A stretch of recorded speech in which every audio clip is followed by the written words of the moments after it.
Capricorn, Capricorn, Capricorn. So, August 15 to 21 po tayo mga kaibigan. So, thanks for watching Scorpworks Tarot. So, shout out, OFW. OFW din po ako sa mga hindi nakakaalam. So, alam ko po yung mga sentimiento at joys and happiness ng mga OFW. Yeah. Matagal na rin po akong OFW. Tignan natin ang August 15 to 21 ng Capricorn. Another weekend. Weekend ko lang po ginagawa itong aking video. So, tignan ko lang kung maka-resonate ako sa mga nanonood. Oops. Iba yung energy ni Capricorn. What's happening, Capricorn? Busy week po sa akin sa office. Yes, full-time job. May pahirap din yung full-time job. Gusto ko na mag-retire. Wala pa, kulang pa. Wish fulfillment, nakahanap mo na yung treasure. Treasure, treasure, treasure chest. Yan ang hinahanap natin. Yan, saan kaya makikita yung treasure chest na yung Capricorn? Saan makikita yan? Malag kita. Oops. Yung baraha, nag-ano siya. Okay. Let's shuffle. Capricorn, August 15 to 21. Nagkaroon ka ng masayang pangitain lang ba ito? O nararamdaman mo na? Alam mo yung tipong medyo mas kapag nag-iisa ka and then all of a sudden meron kang you just may pumasok sa isip mong nakakatuwa yung mga kababawa na ganon din po ako minsan yung mga staff. Meron akong minsan na alam mo yung tipong merong gustong gawin na gusto mong batukan. Kasi alam mo, mas masakit pa sa ulo yung gagawin nila. Akala nila nakakatulong. Parang ganyan yung wistful. It's an emotional stage of well, it's not a wish fulfillment, pero yung level ng emotional I call it vacuum. Natawa ka in that small period of time na dahil sa kalokohan. Just you take it lightly. Tignan natin Capricorn, August 15 to 21. Shout out po sa mga OFW. So, kwentuhan lang po tayo. We don't take it seriously ang tarot card. Okay. Okay, mapera na naman siya. Ang Aquarius, meron tumulong sa iyo. Nalapitan. Dati, you feel out in the cold. Something nostalgic. Family. Wish fulfillment is related to family. A provider is si amo or nagkaroon ka ng salary increase. Kaya ka masaya ngayon. Nasa top of the ka na naman, Because okay, ayan, no need to explain. Ano yung pinagdaanan mo na naman? Heartache. Merong nagsugat ng puso mo, a Capricorn. Pero umiikot ang daigdig. Always remember that. Okay? Ang pera, ganun din. So, it's related to the past. Nakuha mo na ba yung back pay? Ito yung tipong nagre-retire Ito yung tipong nagre-retire.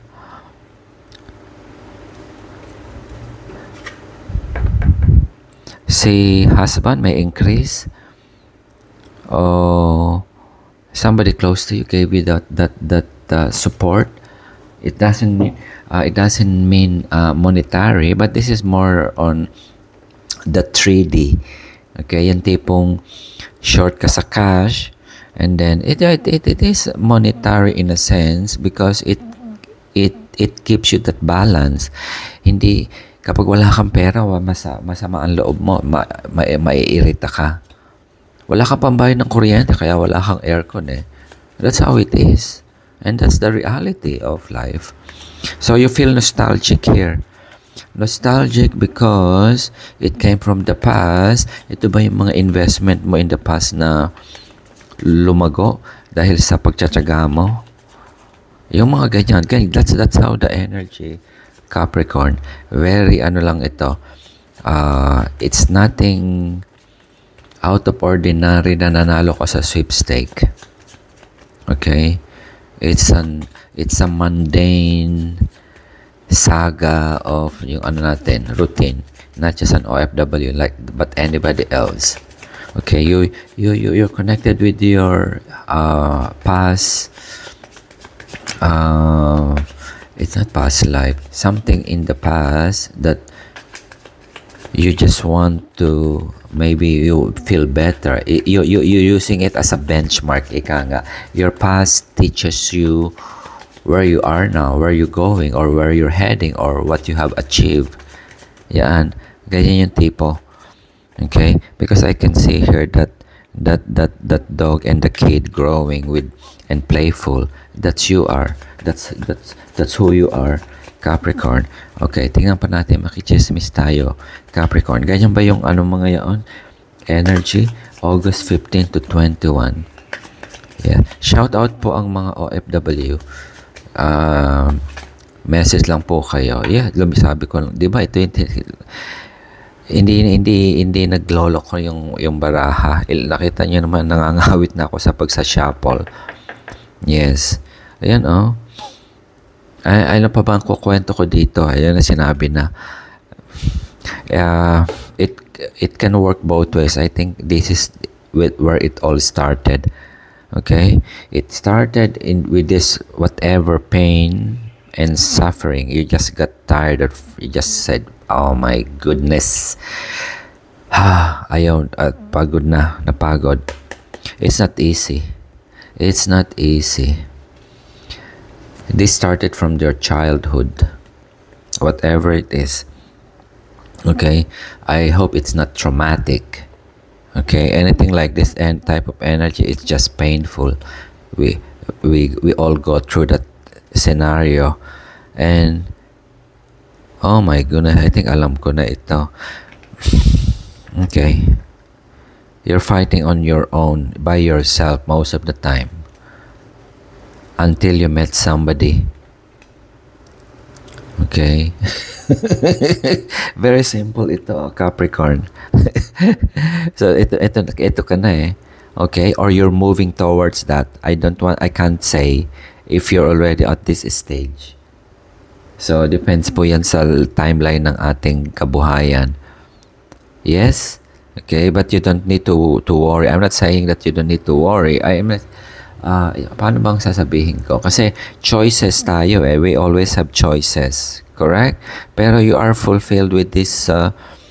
Is this a relationship?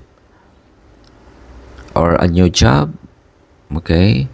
This is the court. Sa tarot kasi ang court card is a person. Or ikaw ito. May aso ulit siya, no? Baka meron kang negosyo na pet shop or pet grooming. Uso yan ngayon eh, Capricorn. Who can make you, it's a good business. Ang dami ko nakikita sa online shop ng mga nagbebenta ng mga ganyan, mga anik-anik na yung mga, but anything related to that. Okay, it doesn't need to, or are you a veterinarian? Can be. Okay, tingnan natin yung storyline, pero alam mo na yan, nakita mo na yan eh, if you understand. So oops. Okay. May lumitaw na naman na tupa, oh. Or you want to set up a business like that. That's, lang tayo, i-resonate mo lang, itagdan natin. Kasi kung iba-ibang story ng buhay natin, okay, may opportunity. And you've been doing that for a long You've been suffering. I think that's the sorry. Hindi ako tumatawa, Capricorn, sa what you've gone through. It's not easy. Pero, ano lang, let's just talk like we're having a coffee. Talk about life and you know, life in being OFW. Maybe one of you family member like to open something, yung mga ganun tipo. Okay, o ikaw ito. Because you finally have that investment and money. Tama ba, Capricorn? Ano lang, kompletuhin natin yung istorya, yung storyline.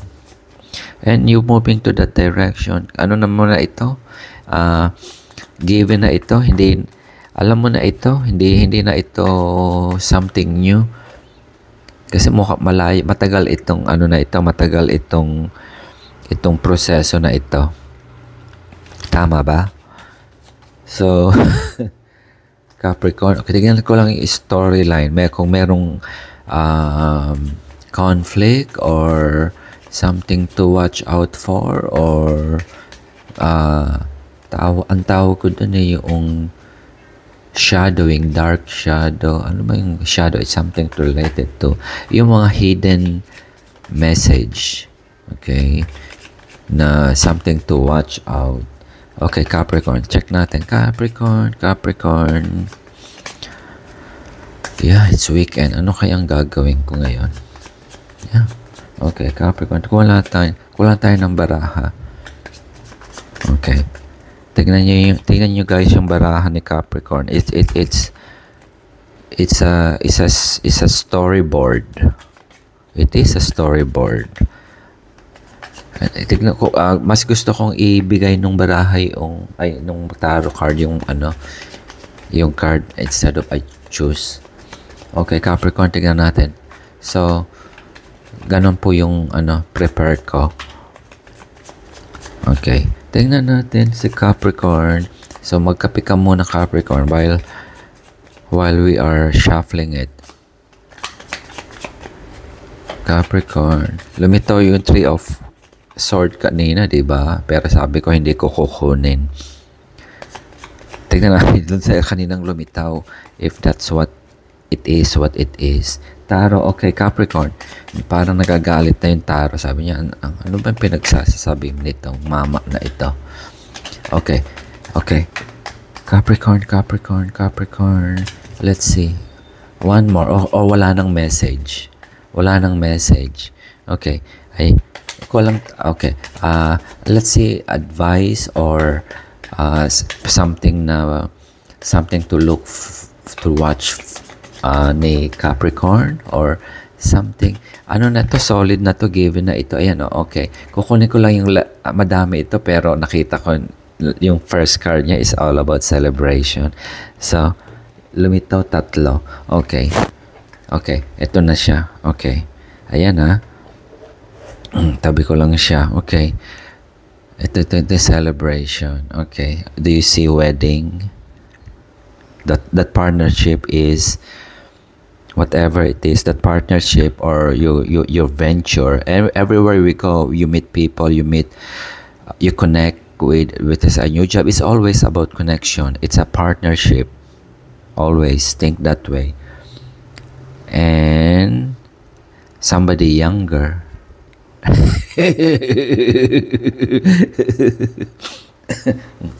Somebody younger, ikaw ito. Okay, that's all yung message niya. Wala na akong idadagdag pa. Yun na sinabi na ni Taro yung somebody younger, and that connection is a connection made in heaven. It's blessed, sabi dito. Well deserved. Yung cycle mo, ang dami. Yung pinaghirapan mo dyan. So, there's no way, there's no other way. So, binigay sa kawawa naman ito. I'm not laughing at other people's yung pain and issue. I've been there also, but at my age, I just laugh at the situation that how sometimes life push you to your edge and then you keep on persevering. This is how I see it. Parang Nakita ko yung sarili ko rin dito. And then, that's where you are going now. And it takes a lot of courage, I tell you. It takes a lot of courage to have that grit. Okay, that's a grit. You have the heart of a lamb, but a soul of a lion. Oh. Yes, correct. Capricorn, and now you have to celebrate. You deserve it. Okay, Capricorn, sana all. Sana all. This is a sana all moment for type of energy. So Capricorn, August 15 to 21, have a great weekend.